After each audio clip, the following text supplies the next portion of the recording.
Hey, everybody, welcome to Why I Rise, a show that takes a look at the ins and outs of Parkinson's, but also tries to put a little humor in it from the history of Vinny and JM and their entertainment business stories. And today we have a very special guest. Um, there's people you look up to in a sense that, like because of the capabilities of what they do, whether it be somebody who speaks up on stage for something or performs, or is like a high wire, tree trimmer or whatever. But the ones that get me and I never understand is triathletes. Guys that not only can run 100 miles, but then they feel like, well, why don't I just go for swim 100 miles? And then they go, you know what, that wasn't cool enough. I think I'll ride a bike for 50 and then I'll just cruise in and say, oh, I did it in 2 hours. We've got a guy like that today who is not only handsome, but talented. And he's going to tell you all about his story. But today we have with us Greg Schaefer, who is a how many time winner?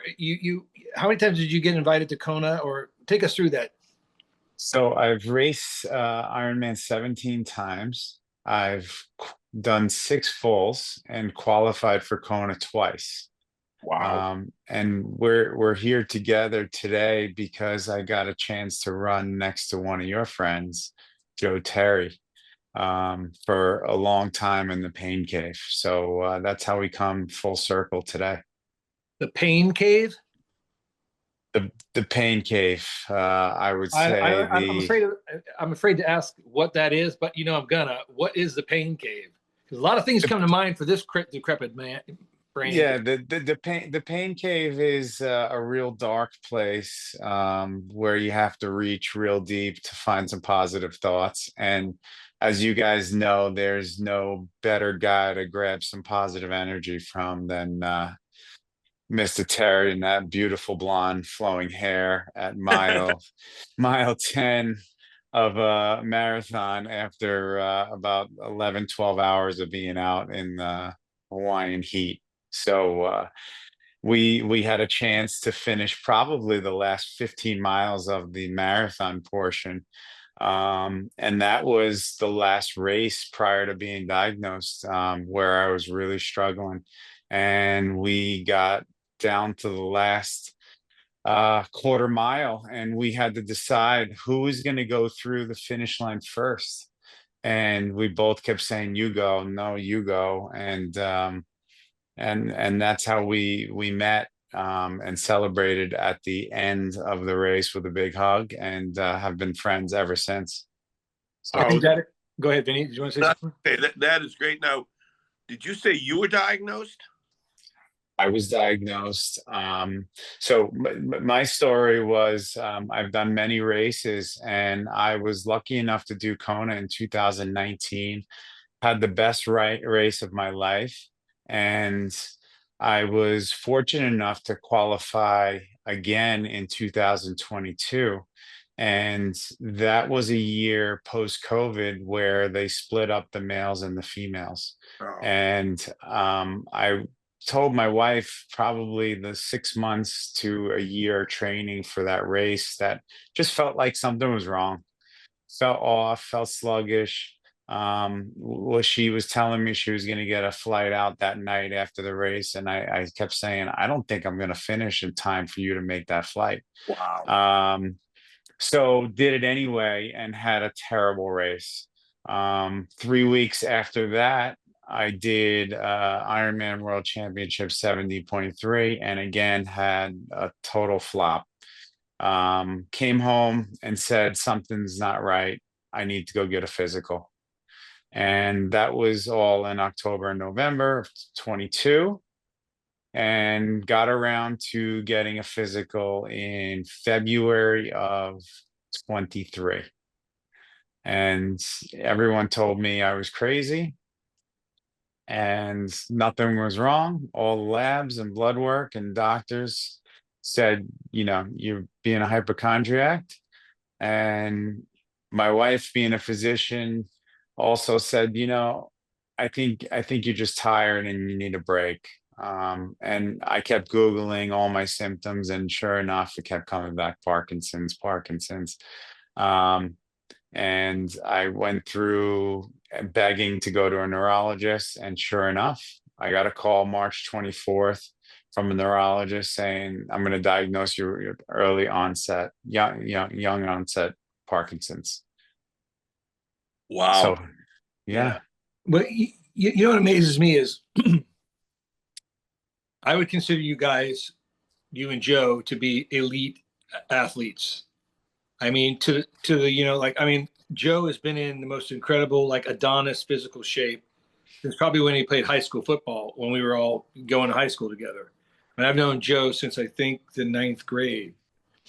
And he's an amazing athlete and very calm, like very zen, if you will. But you guys, when it comes to your bodies and your performance, if Vinny and I had one less donut that day when we were racing the triathlon, it wouldn't really make a difference.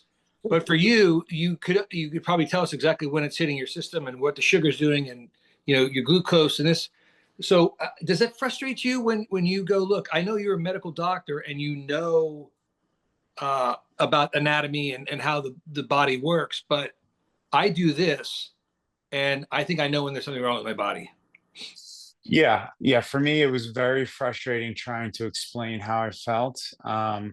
And I think for me, the biggest pain was in the morning when I would wake up. I was in so much pain. And, you don't know, we go pretty hard.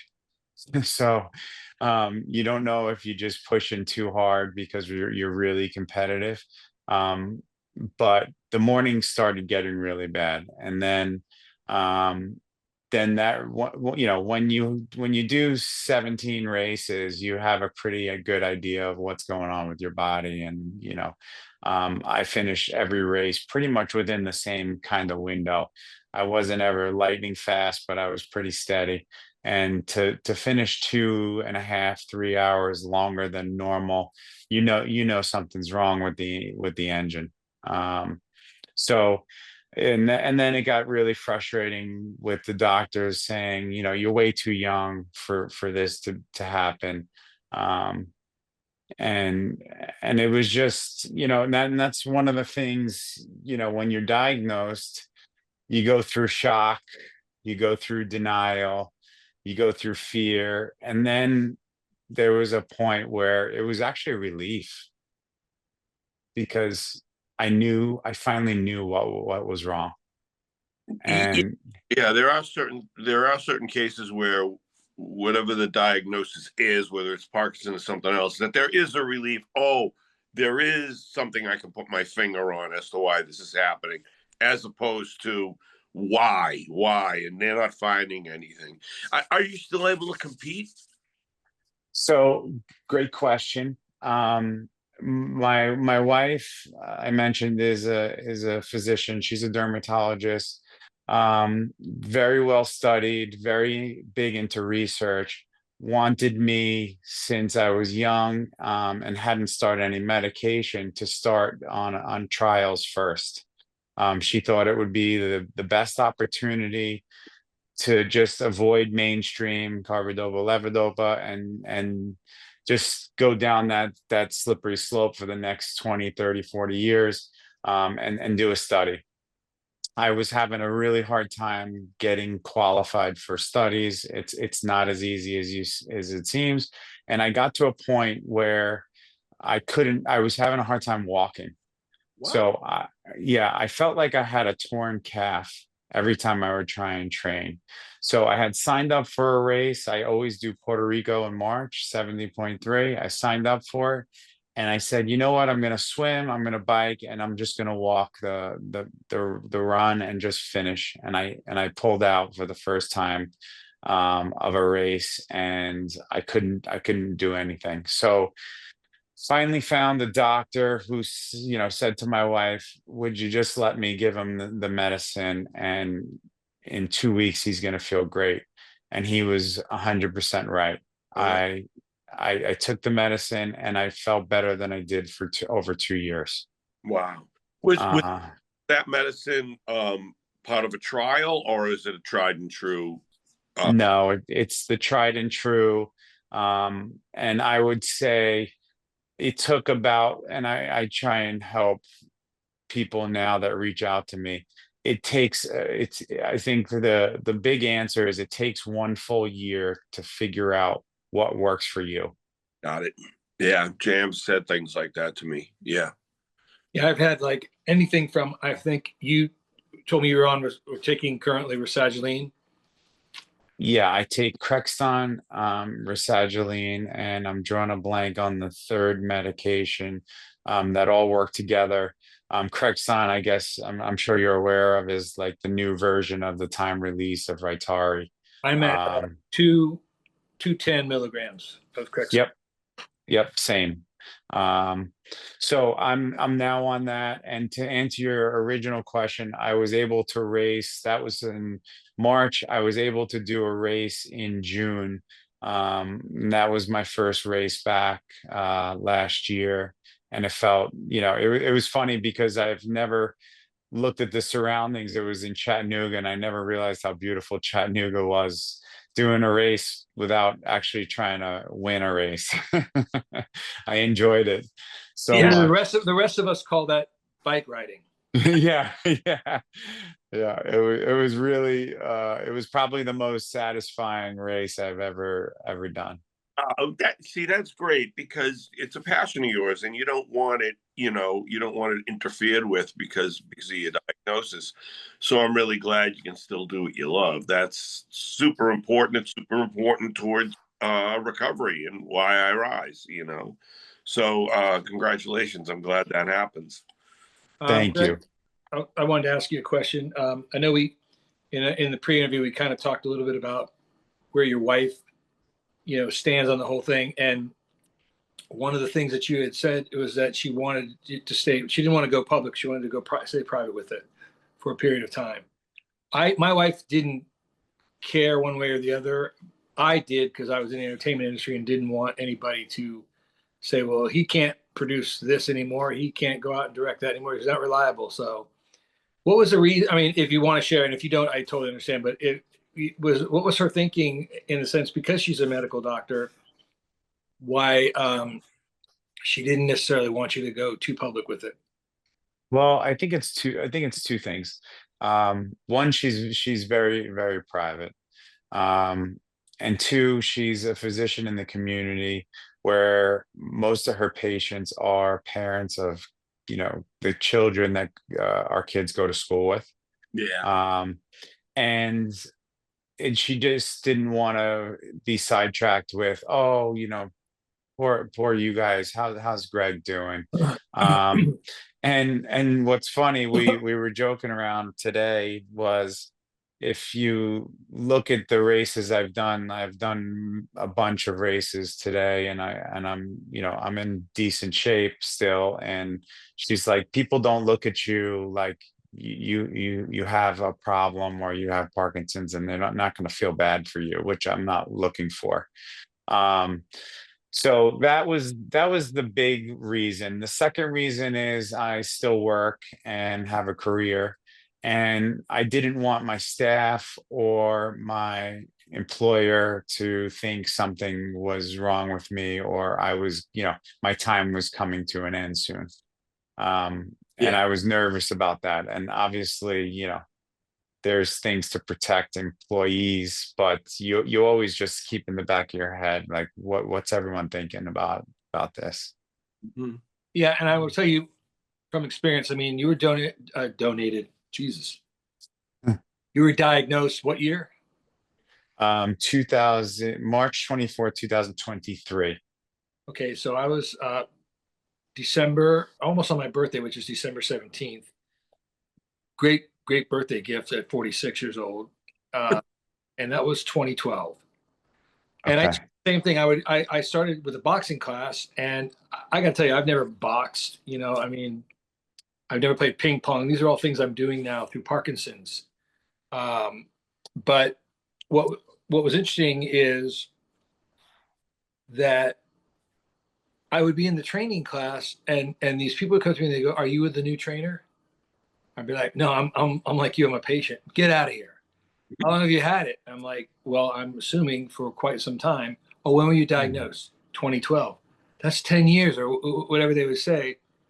And I would get that. And it, for for the ego stroke, it's great. You want to hear people, especially women, go, "Hey, you look fantastic. Thank you." Yeah. Kind of thing.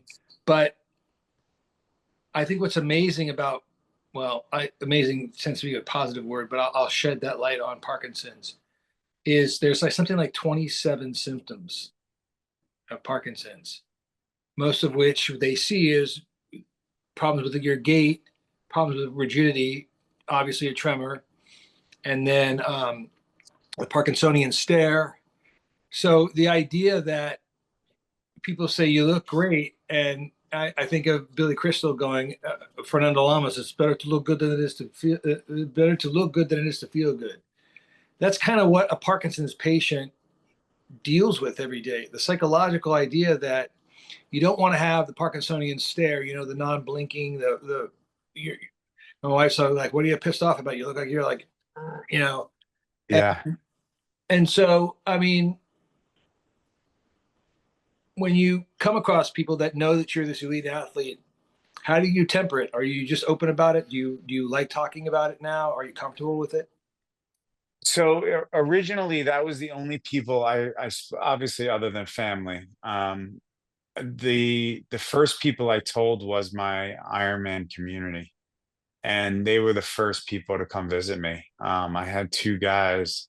I actually get emotional every time I talk about it because Perfectly fine. Michael and Matthew were two guys I've raced with a million times. And they got on a plane, were probably at my house 2 weeks later, and said, this is going to be no big deal. You're not alone. And I couldn't believe that that community was the group of people that were just like, you're our brother and we're going to get through it. And Joe the same way. So we have a community of probably 20, 30 guys and girls that are just, stuck together and really motivate one another, because we're already highly motivated people. But not to get off on tangent, but I got a call this weekend from a friend of mine who I trained for Lake Placid. It's got to be 10 years ago. And I had come across a race and told her that I had it. And a woman who is probably in her 60s now was at that training camp and was just diagnosed. And she reached out, and she hadn't told anyone for over a year besides her family. And, it was such a relief for her to have somebody that she can talk to that loves to train. She's really active. I mean, she plays ice hockey still in her 60s. She still does triathlons. Is she the Um, goon? she's unbelievable, and a personality bigger than life itself. So it's it's uh it's the best community for me to be able to voice, how I'm feeling. Well, I was going to say, don't ever worry about going off on a tangent because I think the whole show is basically a tangent. Yeah, yeah. But It's the interesting you say that 27 symptoms. I've never known that and before. that number So could be that's wrong. interesting. That number could be 21, but it's sort of like Yeah. you've got drooling, you've got uh, constipation, you've got gut things that are going on. I mean, and now Joe just sent me.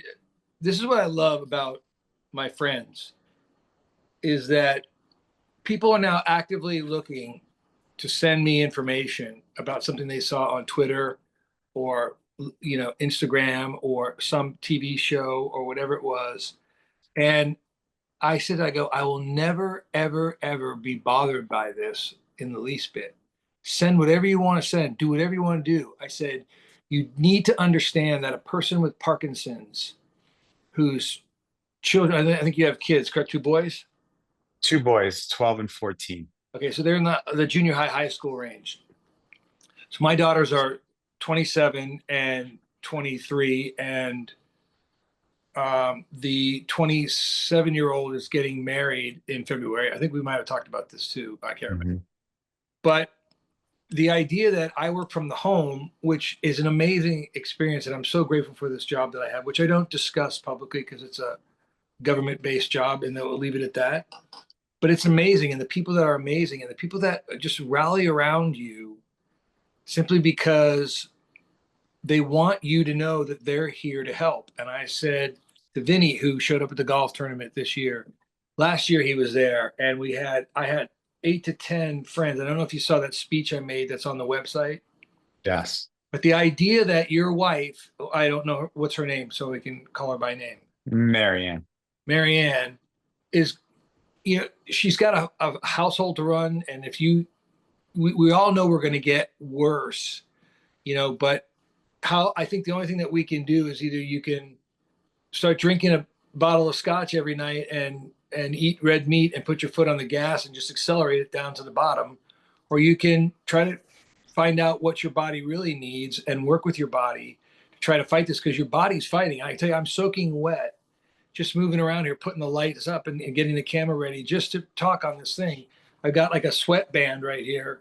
And my wife's like, why are you sweating? The air conditioner? I'm like, because this is not me working in the heat. This is Parkinson's fighting my body and my body fighting back. It's like, what were those exercises? Isotonic or isometric? Isotoners are gloves, right? Where you used to say push against the wall, and that, and you wouldn't do a push up. You just like literally press, and that coming together, that tightness, I can feel it. And I'm like, I'll be sitting on the couch and I'm doing this, and I'm just trying to get comfortable, and then I realized it's my body going, hey, dude, we're here for you, but you're going to be soaking wet going to bed tonight, and it's December. That's the stuff that people don't understand. That's the stuff that, I mean, it's not that they don't understand it, but it's not talked about. Right. So when somebody looks at you and goes, hey, Greg, you look great, man. You're X amount of years old. You're still looking healthy, blah, blah, blah, blah. And then if they were to see you in a different scenario, and God willing, that doesn't get to that point, but then they'll go, oh, I see now. I get it. Yeah. And to your point, I don't suffer from a bad tremor, although that's kind of the first sign I had was, going to the bathroom, my hand was shaking a little bit. And that was kind of the first sign to me, like, that's weird. And then doing push-ups or pull-ups, that really was shaking. And I would kind of laugh about it. And then, today it's all muscle stiffness on my right side. So to your point, people don't really see it. I think the biggest thing for me that I suffer with is the unknown. It's scary. When my biggest question I always ask the doctor when I go, and it's now like 6 months to 9 months at a time, is what happens next? Like, is it going to go to my left side? Is it going to get worse on the right side? And then, nobody knows. They can't answer that question. So that's the scariest part to me. I had my doctor say to me just recently, and I don't know if I wanted to laugh or if this just pissed me off, but he goes, I asked him a question. He goes, well, the problem with Parkinson's is it's all trial and error. And I was like, great. I'm the human guinea pig for you guys to figure out if Crexont or, whatever, Rasagiline or Mirapex or a ball peen hammer to the middle of your forehead. Who knows what works? And just because something works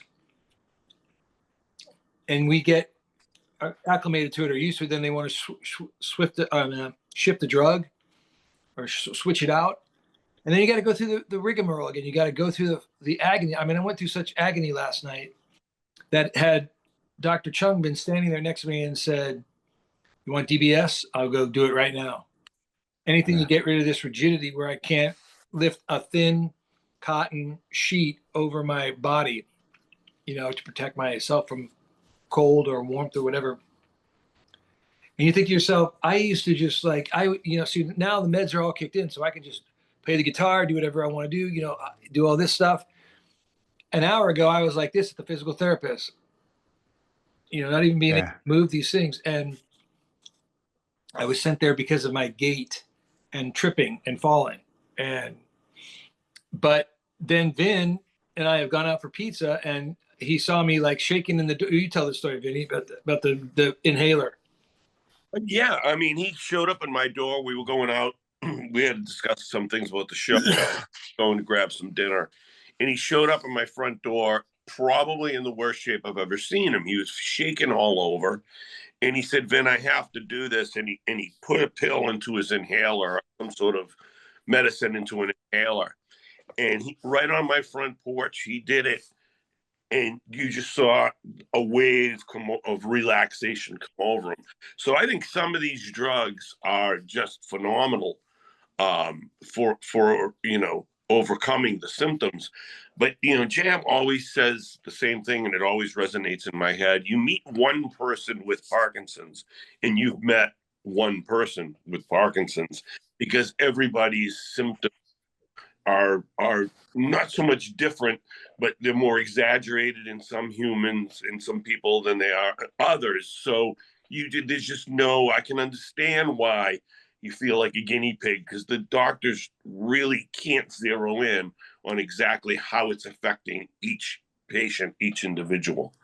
And yeah, I just saw that inhaler work, and I was like, oh man, please keep that close by, because you were having trouble getting up one step to come in my house, and then you just took that thing and you were fine. The rest of the night, you were fine for hours. Yeah, interesting thing about that. A funny story is I have a group of friends who show up to Russell's and well, I'll go back to that, but Russell's golf tournament, and the guys that I golf with normally are guys that I golf with. We usually go in the January, February to Palm Springs and play like 3 rounds of golf, have some nice steaks. And they've been really good to me because, Parkinson's is also known as the disease that bankrupts families. So you need a large support staff around you for a multitude of reasons. And so we were playing, and it was getting harder and harder for me to grip the club, but more so the putter. Like I just couldn't I couldn't sit still. Like I was kind of, like moving and shaking, and you're supposed to be like very comfortably still and just let it swing. So I said to Brian, I said, I'm gonna skip out on this this hole. I take my inhale, and I went behind a tree, and one of the other guys came walking by, and he goes, "What's that?" I go, "Oh, it's my Parkinson's heroin." And he kind of laughed, and he walked away, and I took 2 hits, and literally it goes in the lungs, so it's like instantaneous. But I don't know if it goes as fast as Vinny remembers, but this was also pretty fast. By the time we were teeing off on the next hole, I hit the ball straight down the fairway. And that guy goes, "Do you have one that I can take?" Yeah, can I borrow that? Take the ball, you know what I mean? But, I've always said, I don't want you to carry me until you have to carry me. Because I want to try to, I went through like so much anxiety yesterday, and it was, hey, my daughter's getting married, and what am I going to be like when I got to walk her down the aisle? Yeah. And I'm sure that's not walking down your sons down the aisle, but you want to see your sons get married. You want to see your sons have kids. You want to watch your wife grow old with you. And, I have to marvel at so many things that because somebody like yourself, somebody like Joe Terry would never say, I can't. It's always like, I can. You focus on the things you can do. You don't focus on the things you can't. Yeah. Go ahead. Well, no, it's you make me laugh because I say the same thing. I start a lot of my sentences with, it's a funny story. We kind of find some humor in this situation. And speaking of funny story, I just had my first episode of a vivid dream, and never had that situation before. And we were on a family vacation in Alaska on a cruise ship, and I was in a soccer game, and I had a ball rolling between me and a gentleman on the other team, and we went to kick it at the same time. And as I went to kick the ball, I kicked the wall and broke my foot in my sleep. Oh, wow. Yeah. So, That's you got to know, be one of the worst. I mean, it's funny, but I mean, it's got to be see, one of the it's a funny story. worst story coming out of a dream situation. Because I'll share with you in a minute. But go ahead. Yeah. But I didn't score the goal, which really sucked. I ended up breaking my foot. Didn't get an x-ray on the boat. We arrived in Vancouver, Canada. Did not, healthcare there is slightly different, so I didn't get an x-ray there. Waited till I got home, and sure enough, I was just about to start training again for the Ironman 70.3 Worlds in November. And I said to my wife, before I start running, I should just go get an x-ray. And we were, you know, nobody believed truly that I broke it. I thought I was just being a baby saying, I really think I've messed up my foot. But that goes back to, it's a funny story, but those are some of the side effects that we're dealing with, and it's you can't predict them. Right. Yeah. We talk about that all the time, about how everybody's a little bit different. That's a wild story, though. Yeah. Go ahead. No, and just thank God, I didn't kick my wife. I Yeah. mean, I'm 6'4", 200 pounds. It probably wouldn't have felt too good if I kicked her or one of my kids. So it's scary. Yeah. Yeah. Well, see, I was going to say that the interesting thing is, it seems that when you're in the dream, it seems very aggressive or violent or whatever it is. But when you are, from their perspective, it's like this. You're just kind of like pawing at them like a dog would. But I had, when I first joined a boxing thing, which again I think is the greatest therapy there is for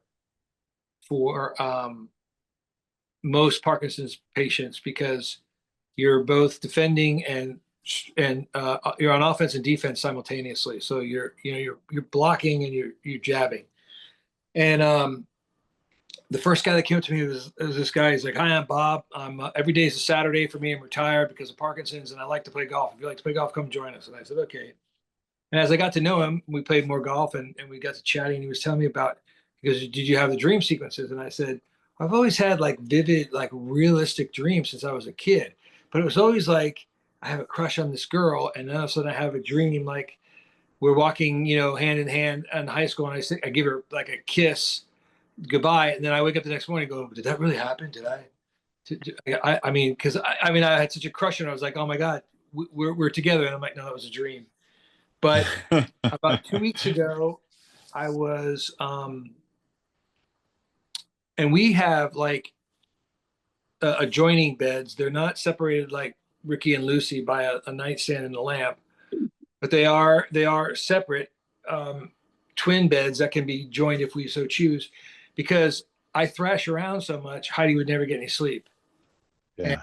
so, and between that and snoring, which I think has come with later in life and has nothing to do with Parkinson's, to my knowledge. But I tell you, 2 weeks ago, I woke up.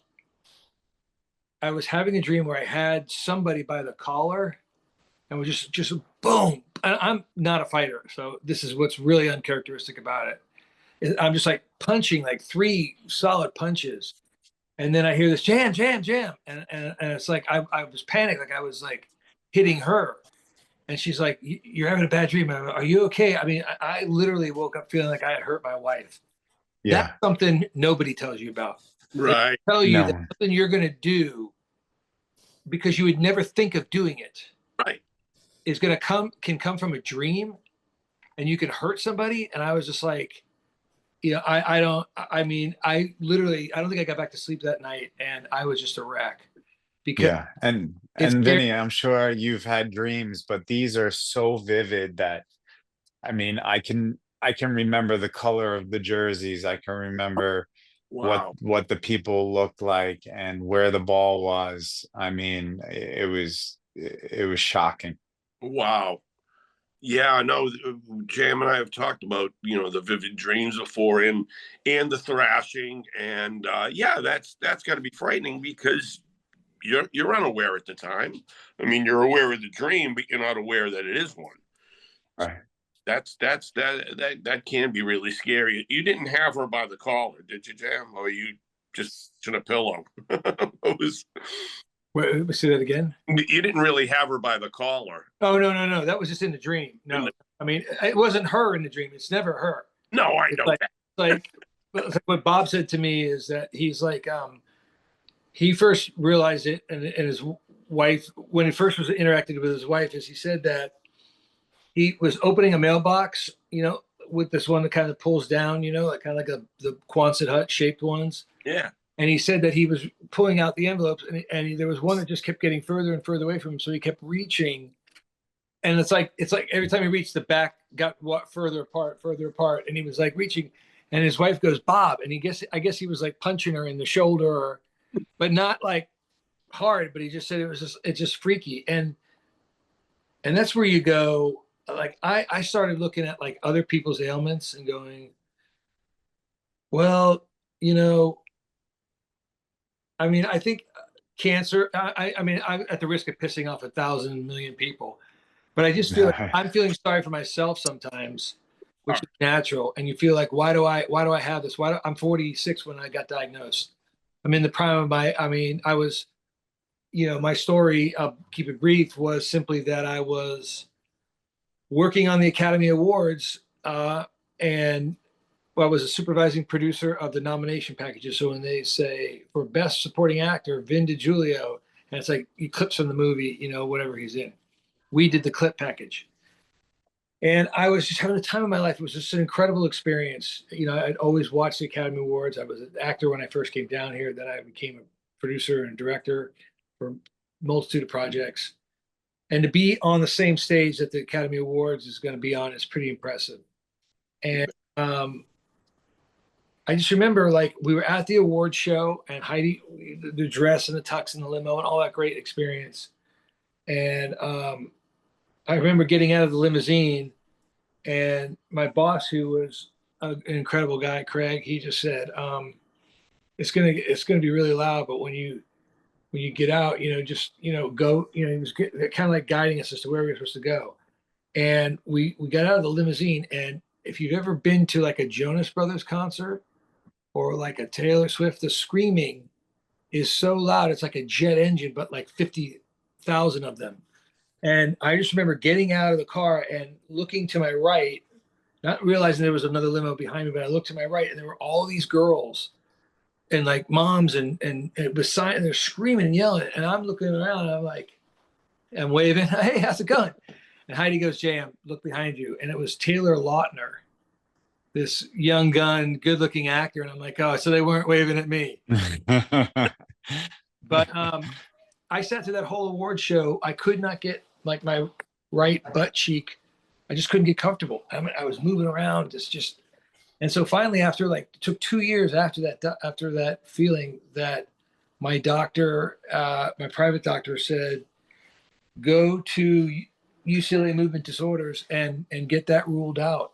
And I said, get what ruled out? And he's like, Parkinson's. I said, it's an old person's disease. And he knew, because I was in the entertainment industry, all he had to say was Michael J. Fox.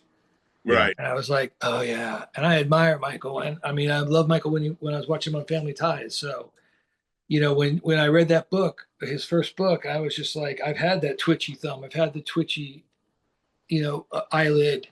I've had all kinds of things that I didn't think were having anything to do with Parkinson's, and they may not. But now you're in tune to everything that happens to your body. Yeah. Yep. I can totally relate. There's just comes full circle where it just starts to explain certain things from the past. Especially being uncomfortable, long drives, sitting there like in those award shows, tight seats, travel, airplane. It's just it's really, really uncomfortable. And again, to your point, you look normal, you look healthy, and it sucks, but I think you were going to say something earlier. I feel so much luckier to have this, um, especially in my circumstances, rather than pancreatic cancer. You know, Right. yeah, I feel, and I look at it where I'm blessed that it was me, because I know I could deal with it. I lean a lot into the Ironman because, you know, like I said, there's dark places, there's pain caves, and you know, you always come out of it, with self motivation, self thought, talking to yourself, and I just try and show my kids that there's going to be tough times, and this is just one of those examples that you just got to fight, and you're not, sometimes you're just not lucky, but you can always fight through it. So being in the shape you're in and pursuing these things, Greg, is that where you get your most of your relief from the disease, or do you have other things that you do that gives you relief? Yeah, I would say it's where I get all my relief from. And again, you know, JM, you might, you talk about boxing, the studies have shown, I guess, 20-30 minutes of, zone 2 workouts helps make you feel better, helps slow the progression. And I'm not saying that as fact. So please don't quote me on that. But for me, getting a good workout in cardiovascularly, um, gives me release, and releases the muscle tension. But again, it's not possible without the medication. If I were to stop the medication, I couldn't do it. I agree, and as much as I wish there was a way to find, I wish people looked at it from the perspective really of the cure, and not so much the day in day out. But that's why we're here. We're here because the day in day out. Parkinson's Wellness Fund does everything it can to make you feel comfortable on a day that is a Tuesday, rather than it being some event or some, like, you know millions of dollars for research. I get all that, but I think the frustrating part is, it was kind of jumping off on what you said, Greg, about, you know the value of a workout, how it makes the body feel. Do you have a sense of frustration, or, well, I used to be able to, like, when you go and work out now, is the workout different? Did you change up some things that keep you healthy, but now are keeping you healthy because of the Parkinson's in your body, or do you treat it as if it doesn't exist? Um, I definitely, I try not to think about it, but I I don't go. I don't. The volume is totally different, um, and the perspective is totally different. It's I'm lucky. I feel very lucky to be able to still do it. Um, and I actually feel blessed that I was diagnosed so young, because I look at people who are 65, 70, that you can't get them to start exercising now. It's, and I feel terrible. And I guess that's one of the reasons why we're here. Um, there's people who aren't as fortunate, and, can't get around and can't do the things that I'm able to do. Um, so I do it with gratitude that I can still get out there and motivate some people. And I motivate probably more people that don't have Parkinson's, because they're like, Jesus Christmas, if this guy's running around the neighborhood in his short shorts and his tank top, why am I sitting on the rocking chair with nothing wrong? Wait a minute. So Where did we end? Where are we ending up now? We're talking about pain caves and short shorts and tank tops. yeah, Where are we all working out? Miami Beach? exactly. So But what do you want to do with it? Like, I mean, people have asked me, what do I want to do with it? And I really want to try to be there and kind of be the person that, Russell and I have talked about this, and this is all in its incubative state, but what do you want to do with the quote unquote rest of your life? I mean, in regards to Parkinson's, there's so many people that are advocating and doing great stuff. I mean, is that something you want to do?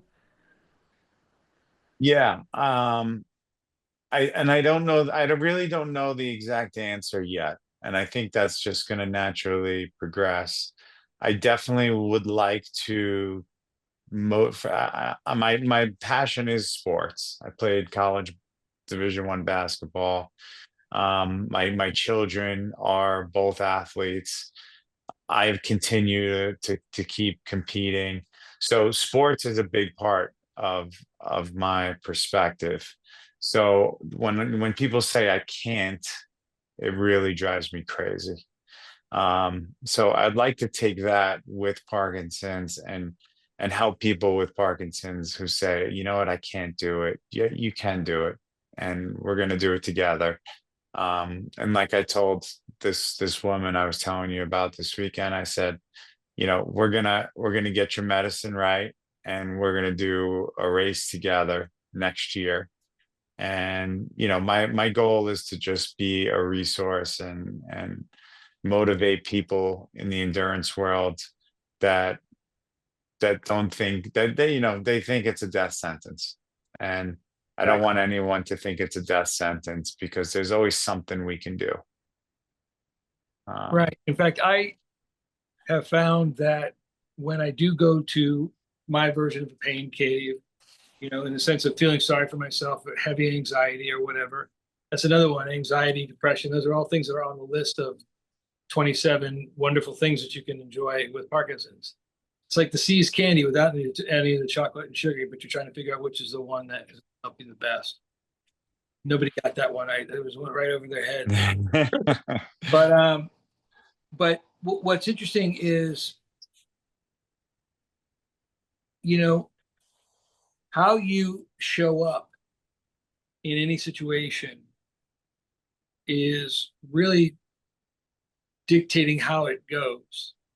It's sort of like if you show up pissed off at a party, then that's what you're going to attract, and that's what you're going to be, is pissed off at the party. And even if you're having a shit day, you still can show up and try to go, well, I'll leave that outside, and I'm going to go ahead and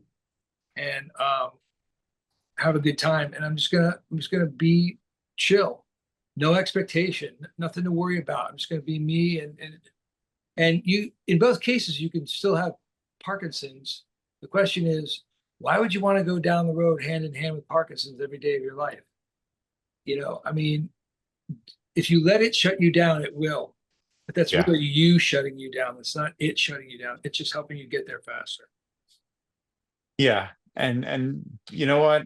We all have people, I'm sure you've had people who have helped you, get out of some dark places, or help you get started in this process. And I have a few people who I reached out to who I didn't know, that I asked, how the hell did you just do a triathlon? Like, what medicine are you taking? I'm so confused. So I'd like to just keep passing that down, and hopefully just help somebody every month, every week.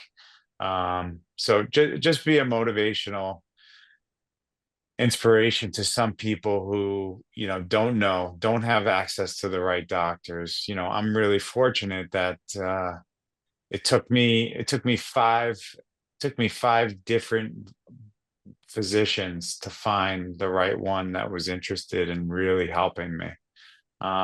I can't tell you how many said, you know what, it sucks, I'm so sorry you have it, and here's a prescription.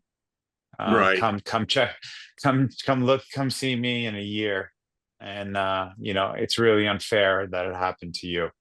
And that was it. And Right. you walk out and you're going, oh my gosh. Yeah, uh, I mean, it doesn't even say, like, I mean, my favorite line is, well, I said, what can I do? I mean, I'm 46 years old. I mean, I'm not ready to check out now. And he's like, well, exercise. And I'm like, okay, great. What exercise? Yeah. Find one you like. yeah. I'm like, well, that doesn't make, I mean, boxing would tell you, you know, it's like you need to do so much of high intensity, you know, 5 or 10 minutes of high intensity workout for most of people that are over 60 years old is probably great. And to do it as multiple times as you can a week. And, you know, I mean, there's all kinds of ways, but they don't seem to have, outside of the medication, they don't seem to have a thing to say, well, do this or do that No. and do this for 6 weeks and then try this. And if you're, you know, I mean, as a guy, there's a cyclist, there's a cycle club out here, which I'm hoping you and Joe can come out sometime and ride with them at one of their events. But they raised like $500,000, I think, just recently for the Fox Foundation. And we're like, wow, we could take like $1 million from that to the Parkinson's Wellness Fund and take care of everybody on Russell's list. And people like, even talking to Joe was asking me about the charity, and he goes, you know, what's the administrative? Well, the administrative, it's like maybe 1.5% goes to over. I mean, these guys, Russell and his wife run it by like the bootstraps, and it's amazing because people used to go, well, I lost, you know, X amount of change per dollar, 46 cents, 50 cents to go to the breast cancers or this, that, the other thing. And it's like, wow, I mean, is Parkinson's going to really have to be dictated, as I'm sure with any disease? Advocacy has got to come from the people that have it. Right. And that's a tough thing for me because I want to influence folks to realize that, you know, if you donate to Parkinson's Wellness Fund, you see it immediately. Sorry, my throat's getting dry. I think that's another thing, dry throat. But anyway, that's my thought is that, you know, I think we have to team up. And this guy that runs the cycle thing in LA said he's convinced that the cure will come from Parkinson's patients. It will not come from science. Yeah. It has to keep being brought to the forefront. But going back to the doctors, I'm sure you have the worst quote that people say to you. And it's either you're going to be fine, Yeah. or you don't die from Parkinson's. Those are the two. Those are the two that really get under my skin. Yeah. But I got one funny one. Then if it gets under your skin, hopefully this won't. But friend of ours, Vinny knows him, Mark DiCarlo, comedian, actor, host, and we were chatting about something, and all this stuff kind of happened like right around the pandemic. Like he was looking, Mark's an actor, so he gets like the actor sheets, and he sent me this thing. He said, dude, check this out. You should do this. And it said, hand model wanted for a commercial. And I'm like, dude, I'm not a hand model. And he goes, read down, dummy. And I went down to the bottom and it said, looking for people with Parkinson's to hand model. So my daughter, Claire, took like a couple of shots and we sent them in. And Heidi and our hands were kind of like intertwined like this on the couch. And they chose us. And I think we got like $2,500 or something like that. And then they called and said, you know, almost like a year later, they called and said, would you be interested in talking to this agent? They want to do a drug commercial and they want to use real Parkinson's patients. I said, sure. And I called and talked to them on the phone, and they called up and said, well, the producer from the ad agency said, do you have a audio facility you like? And DiCarlo and his wife are both voiceover artists. So he said, well, use ours. So we went there, and the whole time Mark is going, you know, he keeps hearing commercial, and he does commercials. So he's like, dude, it's a drug company. You're going to make $150,000, $300,000. You're going to be rich. You're going to buy yourself a home again. He goes, that's a whole other story about the house and losing it and whatnot. But he's just going on. I could hear him in the background pacing. And I'm all, dude, I just got the contract. He said, what is it? Where are we going? Like that. And I go, it's a buyout for $6,000, and it's only going to air on the internet for a period of time, 6 months. And he's like, oh, okay. And he goes, well, you know what? You're going to be more famous for having Parkinson's than not. I don't know And if your everybody- and your hand model on your bio. So exactly. I'm a hand model. I'm a voice artist. Well, listen, Greg, I think that we obviously should always talk about how we can collaborate together.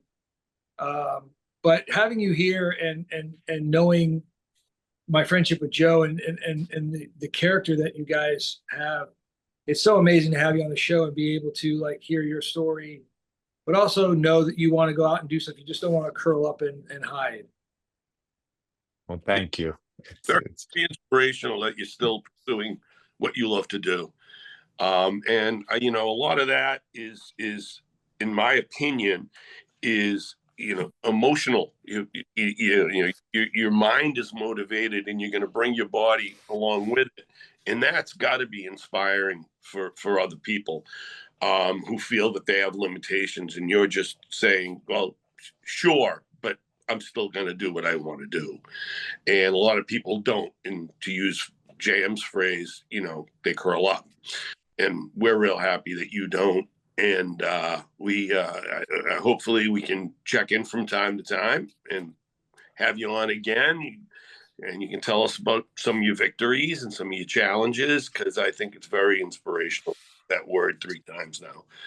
But thank you. Yeah, and I appreciate you you guys having me on, and I agree with you, JM, that the only way is, you know, us leading the front and getting the word out, and you know, just helping people and supporting their story, and just being out there to talk about it. So I look forward to meeting you guys in person, and hopefully we can do that cycling. That would be great.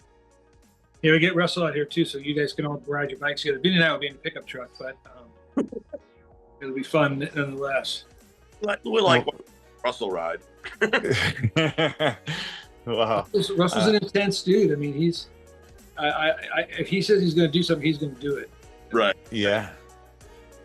Yeah. All right, boys. Thank you very much for joining us.